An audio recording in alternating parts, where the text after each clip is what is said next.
Comment est-ce que les relations se passent entre les Européens et les rois africains de la côte? Cette question, qui est une question réelle, est extrêmement importante. Les Européens ne vont pas entrer sur le continent africain. Quand ils vont le faire, ça va être dans des zones très particulières. Les comptoirs de traite sont les lieux dans lesquels les échanges vont s'organiser entre les Européens et les courtiers. Alors ces courtiers, qui sont-ils? Eh bien, ce sont des hommes, généralement, qui sont nommés et qui ont l'autorisation du monarque pour pratiquer ces échanges. Beaucoup de documents d'archives montrent ces relations entre Européens et Africains sur le continent.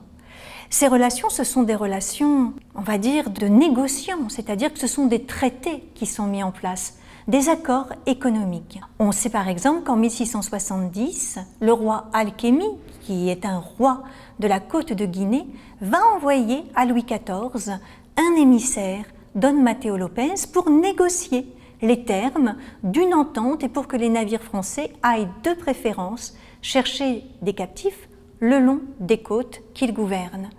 Dans tous les cas, le prix des captifs est évalué dans une forme de négociation et d'accord, mais c'est le vendeur qui fixe le prix et qui fixe aussi la valeur des coutumes. Ces coutumes vont permettre d'initier la vente.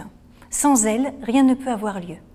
À la fin du XVIIIe siècle, c'est environ 400 comptoirs de traite européens qui longent la côte africaine.